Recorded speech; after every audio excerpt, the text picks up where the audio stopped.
Internet news with no filter. Welcome to News Sesh. Hey everybody, welcome back. Today we're diving into a really important topic. Today we're diving into something that's honestly been driving me insane lately, the wedding industry. Now, before anyone comes for me, let me just say this. I love love. I love weddings, I love commitment, I love seeing two people start their lives together. What I don't love is how far we've let wedding culture spiral. Because, let's be real, weddings aren't just celebrations anymore. They're performances. They're productions. And they're getting more expensive, more extravagant, and somehow less meaningful. Everywhere you look, it's the same story. Brides on TikTok showing off $10,000 dresses. Pinterest boards filled with luxury destination weddings. Florists charging $20,000 for arrangements that last 8 hours. It's like we're all trapped in this endless cycle of who can make it look more magical, even if it means draining your savings, maxing your credit cards, or going into debt before the honeymoon even starts. But how did we get here? When did a celebration of love turn into a financial nightmare? The truth is, the wedding industry didn't just grow, it exploded. A few decades ago, weddings were intimate. People got married in churches, backyards, or community halls. They wore nice clothes, invited family, maybe splurged a little, but it was about love, not luxury. Then came the internet. Then came social media. And suddenly, weddings weren't private moments anymore. They were content. Now, every couple feels like their big day has to go viral. The photos were willing to drop $20,000 just for space. They raised prices.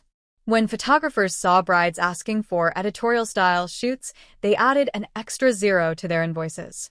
When florists realized someone would pay $5,000 for roses suspended from the ceiling, boom, it became the new normal.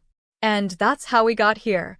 A wedding economy inflated by people chasing perfection, a perfection that doesn't even exist. Let's talk about the infamous wedding tax.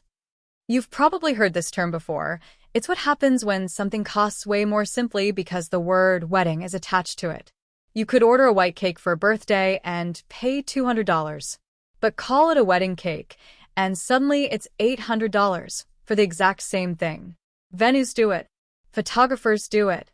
Makeup artists do it. Because they know people will pay. They know couples are emotionally invested, that they'll justify it with phrases like, "It's a once-in-a-lifetime moment," or "We only get married once." And honestly, it's genius, but it's also predatory. This entire industry thrives on emotional manipulation. It tells people, this is the most important day of your life. Don't you want it to be perfect? But perfect comes with a price tag. It's not just big weddings either. Even elopements and micro-weddings are getting commercialized. You can't just go to a park and say, "I do." Now it has to be an aesthetic, with styled picnics, professional photographers, and drone footage of the kiss. We've monetized love down to the smallest detail. And it's not just about money, it's about validation. So many people are planning their weddings for the internet. They're not thinking, what would make us happy? They're thinking, what will look best on camera? Social media has completely rewired our sense of what a wedding even is. You can't just have a nice ceremony anymore. You need the wow factor, the decor, the dresses, the food, the entertainment. You need it to be shareable, likable, and comment-worthy. And the pressure is massive. Couples compare themselves to influencer weddings that cost hundreds of thousands of dollars, forgetting that those influencers probably had sponsorships, partnerships, and gifted services. But regular people? They're footing that bill themselves. And the wildest part? Many of them don't regret it, at least not right away. Because the dopamine hit of validation is real. The "you look stunning," "your wedding was goals," "that video made me cry" comments, they feel amazing. Until the bills come due. Here's the part people don't talk about enough, the emotional toll. Planning a wedding in today's culture isn't joyful, it's stressful. Every choice feels like a test. Every decision feels judged. Is the dress trendy enough? Is the theme original? Are your guests impressed? And because everything's so public now, it's not just your friends and family watching, it's the entire internet. I've seen brides cry on TikTok because their weddings didn't look expensive enough. I've seen grooms get roasted for proposing with small rings. I've seen comment sections debating guest lists and decor choices like it's a sport. It's exhausting. What was once a celebration of commitment has become a competition for approval. And the irony is, the more we spend, the less it feels personal. A wedding used to be about you, your story, your family, your love. But now, it's about trends, about recreating viral Pinterest photos or copying influencer aesthetics. Everything starts looking the same color palettes, the same calligraphy, the same champagne walls. It's not individuality, it's choreography. And that makes me sad. Because the beauty of a wedding isn't in the flowers or the dress or the catering. It's in the emotion, the vows, the laughter, the people who show up for you. But the current culture has made that feel secondary. People spend months obsessing over aesthetics and barely think about the marriage that comes after. And that's the irony. We're spending more money than ever celebrating something we're paying less emotional attention to. So, let's break down how wedding prices got this high. It's simple economics.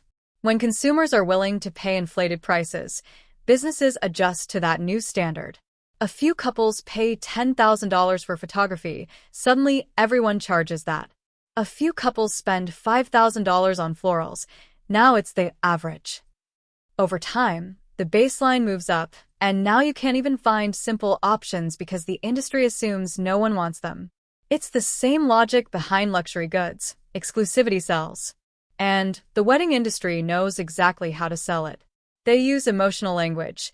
You deserve this. It's your moment. Don't settle for less. It's marketing genius, but it also traps couples into thinking that love needs luxury to be valid. The result? People working extra jobs, draining savings, and delaying other life goals just to fund a single day. And when they do, they reinforce the cycle. Vendors see demand, raise prices, and the next wave of couples has to spend even more. It's a feedback loop of financial and emotional exhaustion, and we're all caught in it. You've probably noticed it too. Weddings aren't just weddings anymore. They're content. Every moment is filmed, edited, and uploaded, sometimes before the reception even ends. You see brides holding microphones, introducing their own weddings like vloggers. You see grooms doing choreographed entrances for TikTok. You see entire bridal parties rehearsing transitions for Instagram Reels. And look, there's nothing wrong with wanting to capture the day. Memories are beautiful, but we've crossed a line. Because now, weddings are being staged for the internet before they even happen. There are content planners, social media coordinators, even wedding TikTok strategists who help couples create viral moments. I'm not kidding, people are literally designing weddings with views in mind. We're seeing trends like the wedding reveal, where brides film their guests' reactions to the decor. Or the first look clip, which, by the way, sometimes gets filmed 5 times to make sure it looks emotional enough.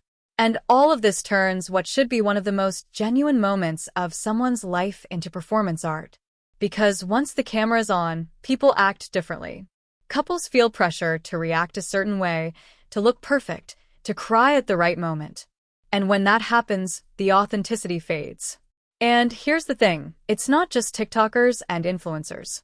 Regular people are doing it too. They're paying thousands for cinematic wedding films that look like Hollywood trailers. And sure, they're gorgeous, but they also reinforce the expectation that everyone should have that level of production. The bar keeps rising, and so do the costs. And that brings us back to the heart of the issue. We're feeding a system that profits off insecurity and comparison. People don't want to be outdone, so they overcompensate. They want their wedding to be different, better, more memorable. But in chasing that, they end up spending more and feeling less satisfied. Because once it's all over, after the music fades, after the photos are posted, you're left with the debt, the exhaustion, and a nagging question. Was it worth it? Let's be honest. Influencer culture poured gasoline on this fire. Every week, there's another viral influencer wedding. Lavish venues, designer gowns, multiple ceremonies, guests in couture, drone shots from tropical islands. And for them, it's a brand extension, a content opportunity. Sponsors cover costs. Brands collaborate. Everything is monetized. But when regular people see that, they compare. They think that's what a wedding should look like. So they spend money they don't have trying to recreate something that wasn't even paid for by the couple. We're talking custom Dior gowns, imported roses, 5-course menus, champagne towers taller than the groom. And while it looks magical on screen, what viewers don't see are the teams, the contracts, the production crews. It's not a wedding, it's a film set. But perception is powerful, and perception drives demand. The industry thrives on envy, on selling the dream that your love isn't valid unless it looks cinematic. Then there's TikTok, where weddings have practically become their own genre. You've seen them. POV. I'm the bride who spent $80,000 on florals. What our $200,000 wedding looked like. How I turned my backyard into a luxury resort. And the comments? Always the same. Wow, goals. Manifesting this for myself. I can't wait for my big day. It's all admiration. And that's how the cycle keeps spinning. Because the platform rewards extravagance. The more over the top your wedding is, the more views you get. The more views you get, the more validation. It's a digital applause for luxury. But behind those 15-second clips are couples who may have taken on loans, drained savings, or compromised other parts of their lives, all to get that moment of online approval. There's even a growing trend of wedding regret videos, where newlyweds admit they spent too much trying to impress others. They talk about post-wedding debt, stress, and the realization that half of what they bought didn't even matter. Those videos are the realest thing on the internet right now, because they cut through the illusion and show what the industry doesn't want you to see, the emptiness behind the spectacle. Now, let's talk about what weddings should be. Because somewhere, buried under all the invoices and Instagram filters, there's still something sacred about two people standing up and saying, "I choose you." That's what a wedding is supposed to celebrate. Not the price tag, not the venue, not the dress, the love. But the modern wedding machine doesn't profit off love. It profits off insecurity, off fear, off comparison. You don't sell people things they already feel good about. You sell them things that make them feel like they're missing out. That's the psychology behind this entire system. Couples are told that if they don't spend enough, they're being cheap. If their decor isn't extravagant, they're not celebrating properly. If their guests aren't wowed, they've somehow failed. And the truth is, none of that is real. Because you know what's actually memorable? The moments money can't buy. It's the vows that make people cry. The nervous laugh before the kiss. The grandma who dances even though she swore she wouldn't. That's what people remember, not the price per plate or the Instagram filter on your first dance. We need to reclaim that. We need to start saying no to the wedding tax. No to the pressure. No to the idea that the more expensive your wedding is, the more meaningful your love must be. You can have an incredible wedding on any budget as long as it reflects you. Let's take a second to compare. Back in the 80s and 90s, weddings were simple but special. People focused on family, food, and fun. The dress might have been secondhand, the cake homemade, the reception in a backyard. And yet, those memories lasted decades. Now, couples spend the equivalent of a college tuition on a single day, and half of them admit later they did it for the photos. We've replaced authenticity with aesthetics. But it doesn't have to be that way. There's actually a quiet rebellion happening right now. Couples choosing small, personal weddings over grand productions. Eloping in the mountains. Saying vows with just a few loved ones.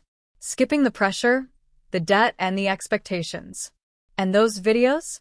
They might not go viral, but they feel real.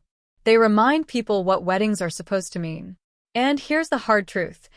Weddings are getting more expensive not just because vendors raise prices, but because people pay them. Every time someone agrees to an outrageous quote, it reinforces the idea that that's what love is worth. The more couples stretch their budgets to meet these standards, the more those standards rise. It's not just inflation, it's cultural inflation. And that's what's really scary. Because if we keep going down this road, weddings will become completely inaccessible to the average couple.